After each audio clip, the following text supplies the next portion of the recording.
behind the clouds of uncertainty.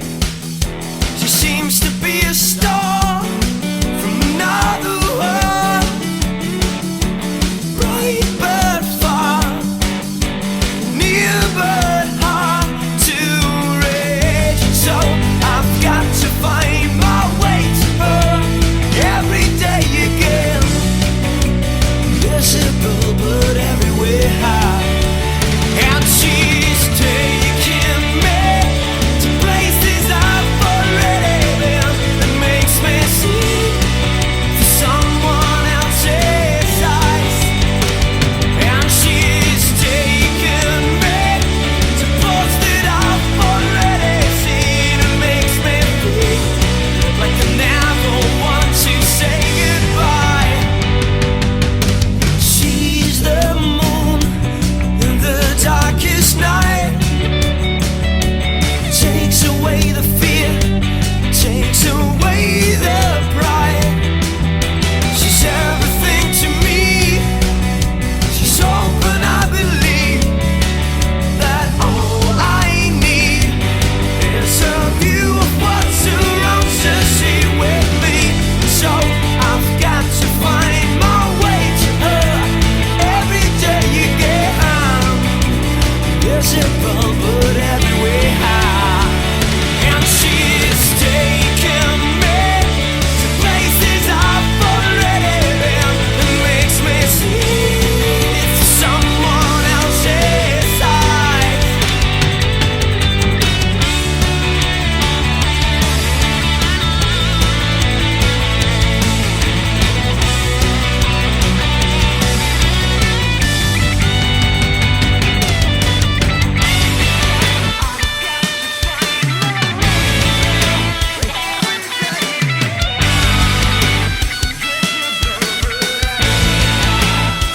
And she's taking me to places I've already been. It makes me see someone else's eyes. And she's taking me to places I've already been. It makes me see to someone else's eyes. And she is taking me to ports that I've already seen. It makes me feel like I never want to say goodbye. Never say goodbye.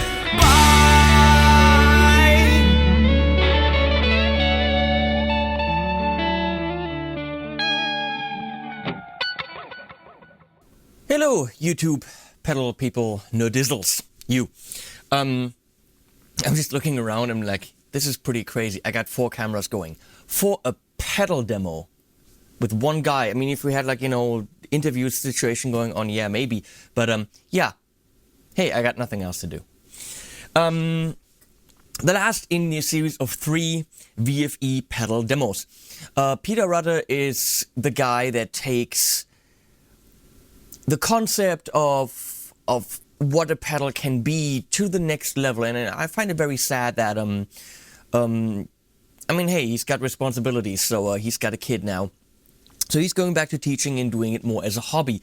Doesn't mean that you can't get these, simply means that you have to get them from the website because he's only doing direct sales. On to the Merman. The Merman is taking the very, very popular Klon style distortion, which is a very kind of a compressed but also round, a little bit fizzly in the high end, but very oomphy overdrive, and he VFE-ified it, as he said on the website. He made it into a verb, to VFE-ify something, and he really did. Usually you got gain, tone, and volume. Here you've got 6 controls, because you know what, why the fuck not? I just read the description, and all the time I played around with it, I didn't quite get it, because for me, drive or gain is gain. But there's more. The original apparently has 3 signal paths. 3 signal paths. Here you have control over all 3 of them, which he calls drive, warm, and bottom. And so we're gonna go ahead and see. I'm gonna assume that is kind of like 3 drive controls for different, who knows what. We'll find out. But before we do that, I'll show you the cool function that I missed showing you on the Yodeler. I just mentioned it in the end. So we have here a normal on and offy thingy. Foot switch bypass. But these are kind of soft clicky ones, which is very, very nice. Now on a delay or reverb, it makes more sense than on an overdrive, but if you wanted to, you could have a momentary switch for this and just kick it in for a note or two by doing this. Double click and hold. Actually double click and then hold. Now it flickeroonied, and now it's not an on-off switch anymore. It is a hold momentary switch. So the pedal is only on when your foot is on it. Which again, for a reverb or delay might make more sense, or maybe a flange phasey flungu. But why not on this? I apologize for the picture being kind of weird. When I engage the pedal, the LED is so bright that the camera has trouble handling it. So you wait 5 seconds, and then you flip it back. I had some problem with that with the Yodeler. Understanding how it's done. But once you know how to do it, bam, that is a freaking cool function. Again, Peter takes things to the next level. So,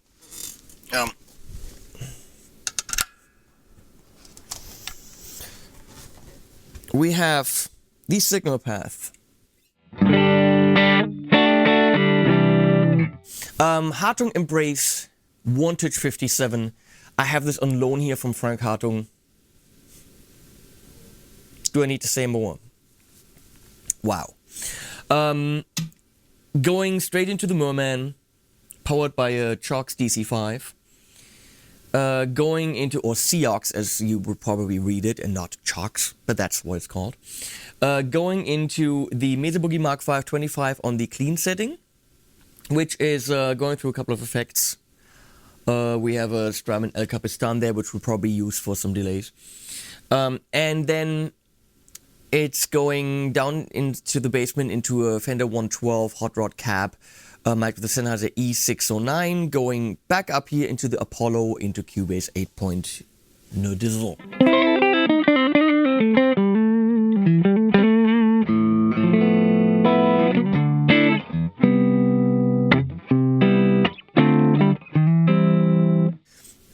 I gotta say, the Dario NYXL strings, I have balanced tension on there, it just feels insane. But in addition to feeling insane, even after like a week now, I haven't cleaned those. And for some reason, they don't get dirty.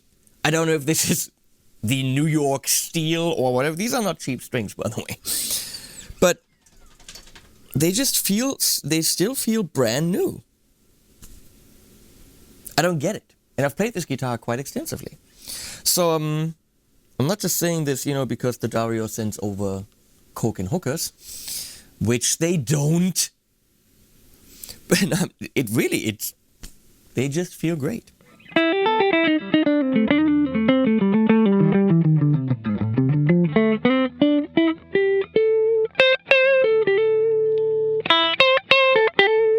So, we engage. Just everything straight up.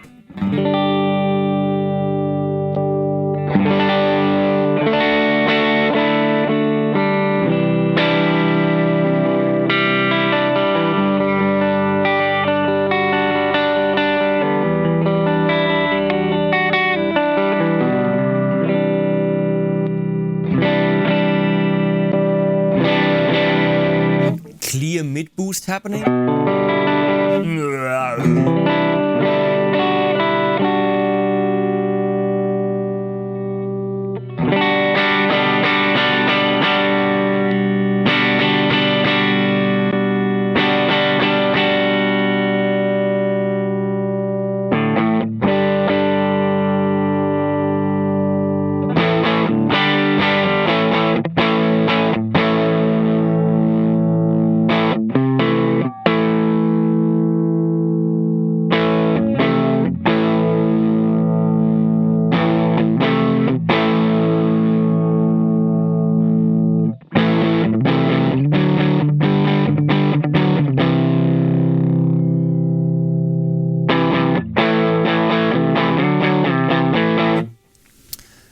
increase the bottom and you get less bottom.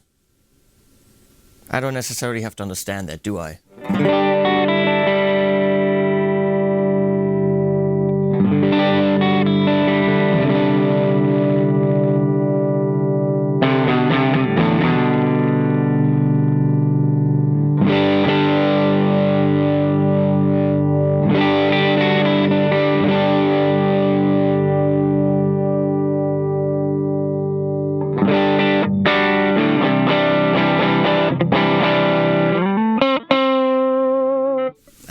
I don't know what I'm doing, seriously. I have no idea.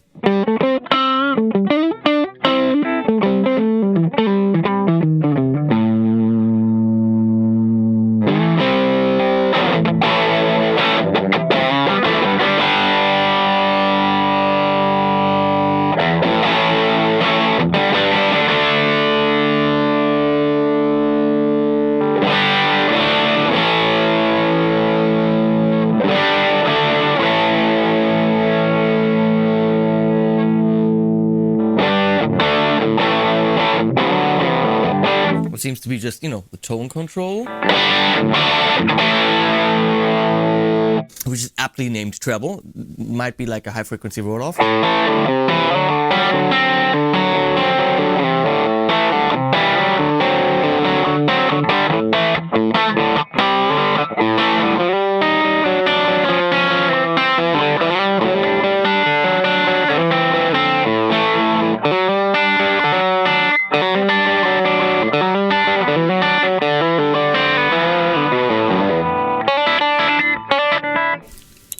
And I try again, as always. Why can't I do this anymore? I was good at this.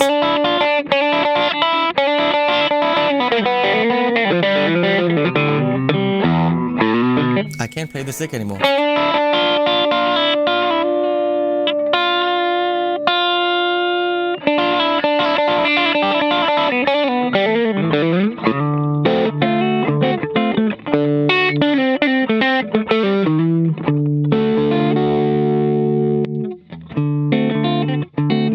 It is nice and round and whooshy. It's very, very neat. But for me, really only interesting at the higher gain settings.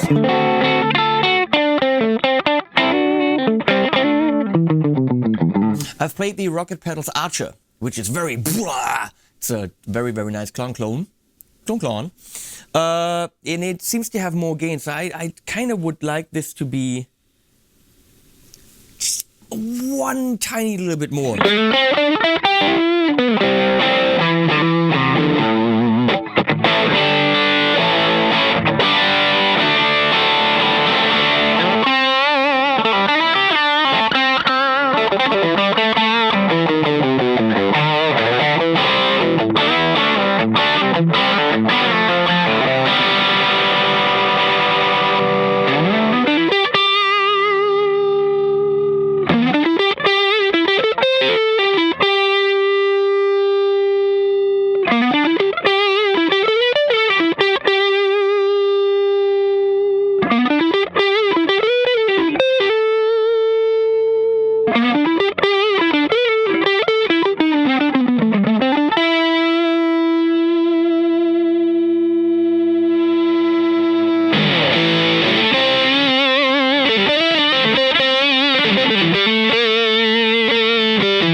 Now I'm pushing the amp quite a bit.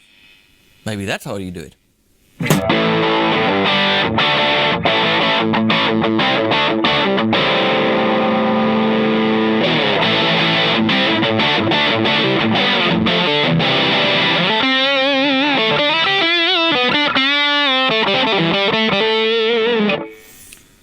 Let's check out the comp.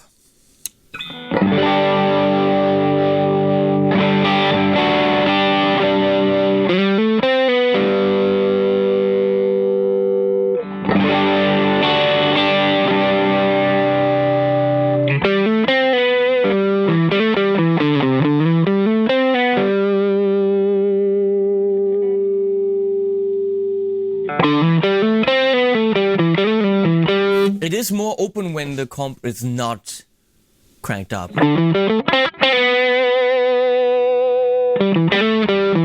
I don't experience it as compression, I experience it as openness.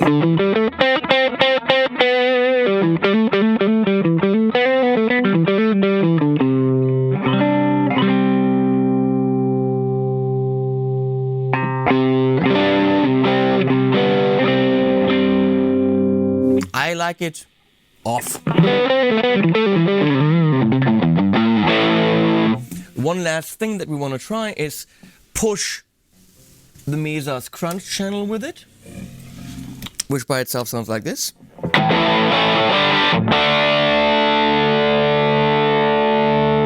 I'm sorry, I'm looking at the binding, which is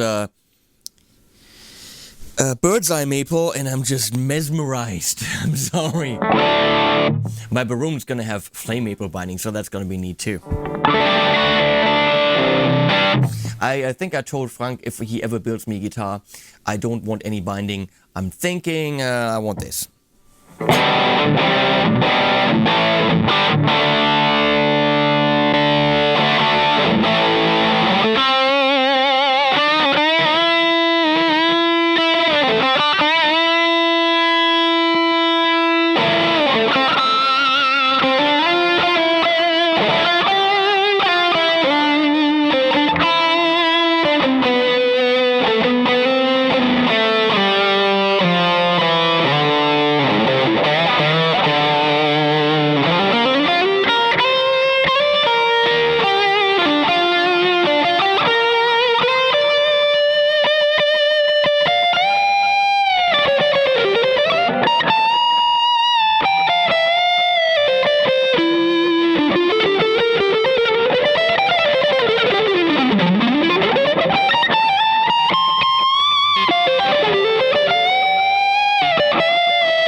Neat, very, very neat. Kind of focusing in on this mid spectrum, giving it more gain. That's boring now, kinda.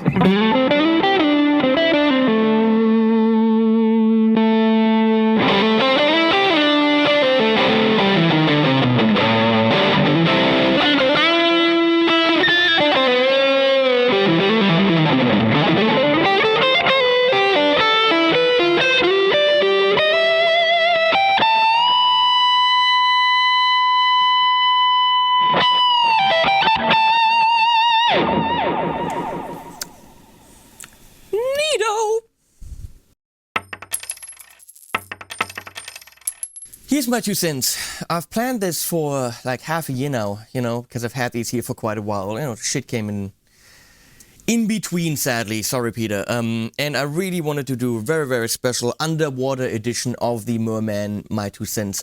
But I gotta get all these demos out before NAMM, so that at NAMM, for you guys, I can go ahead and, you know, talk to some dealers and find out what's going on, where I'm taking the channel in 2016.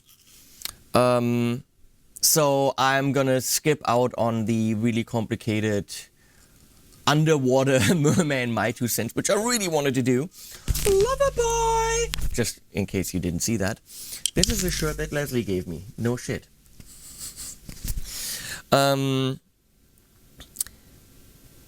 is not exactly the Klon Centaur. It's not a 1-to-1 clone of this. It's got too many knobs for that.